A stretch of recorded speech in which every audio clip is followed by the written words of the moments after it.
book Mexican Gothic.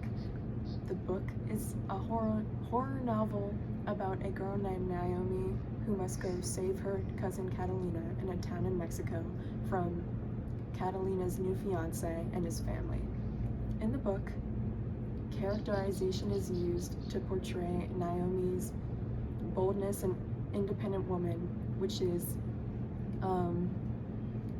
in contrast to her surroundings of the time in the 1950s.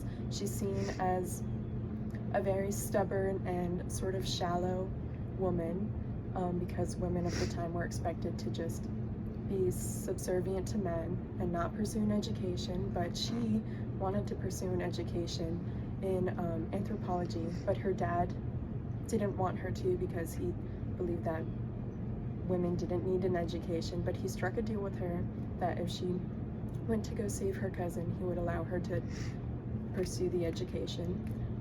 So she traveled to Mexico, and she soon realized that the Doyle family was being controlled by a mushroom entity called the Gloom, and they had to sacrifice each other in order to host the Gloom and pass on the host and keep the bloodline pure.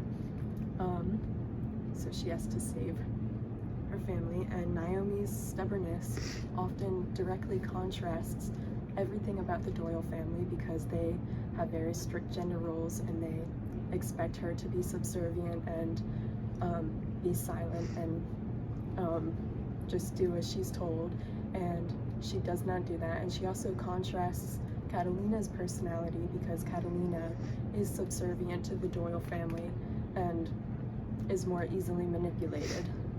And yeah, that shows the characterization. For my review, I think the book was not what I expected it to be, and I found it to be confusing at times, but I enjoy how the Gothicism came into play with important issues such as eugenics, racism, sexism, and colonization, contrasting with the warm setting of Mexico.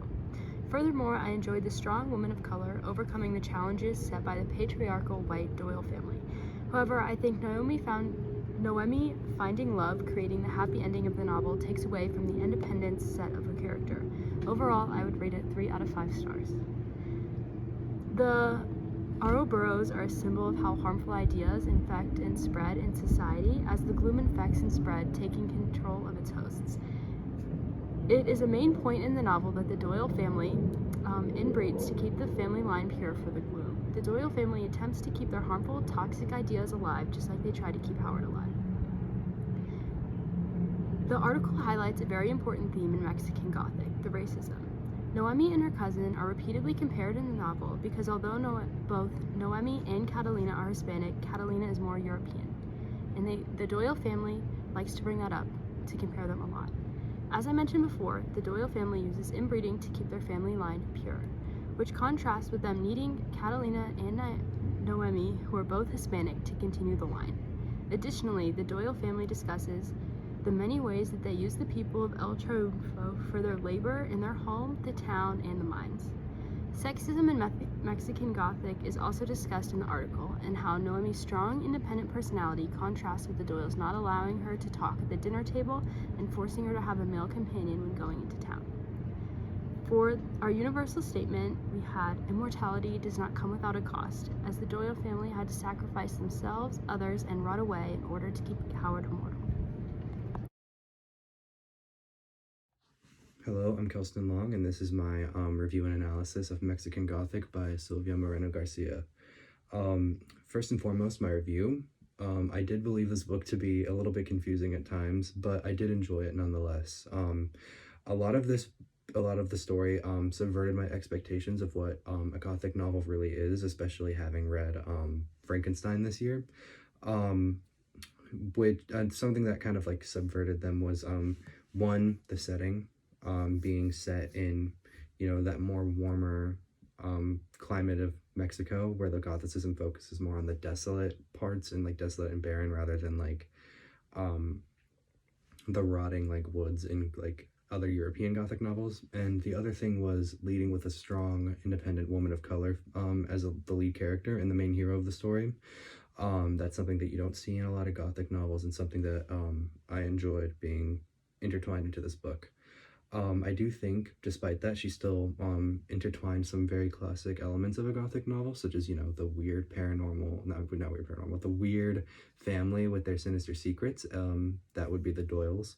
And the paranormal entity that masterminds a lot of the story, and that would be the Gloom.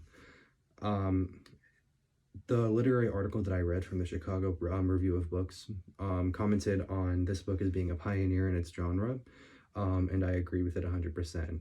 The author commented on how it's rewriting that sort of that genre in like a neo-feminist, anti-colonialist perspective, and I think that's something that's really cool, and undoes a lot of the classic insensitivity in a lot of older Gothic novels.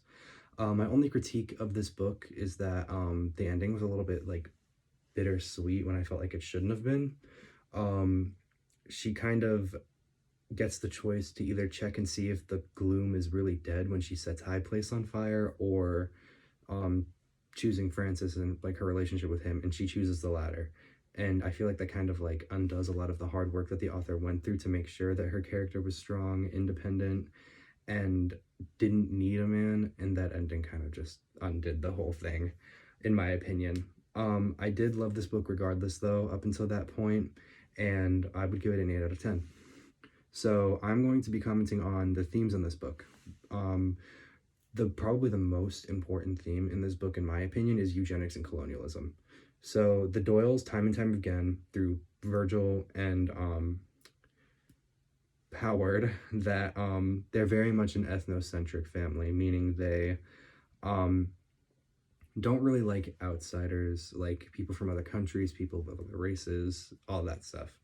They're a British-Mexican family, which is very important because Britain was one of those very like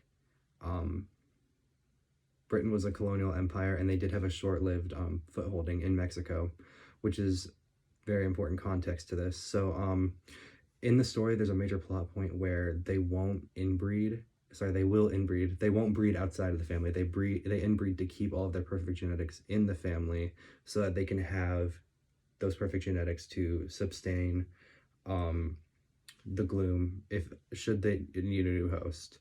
And because of that, coupled with the British colonial ideals, kind of creates this like super massive, disgusting, like just anti everyone who isn't the Doyles.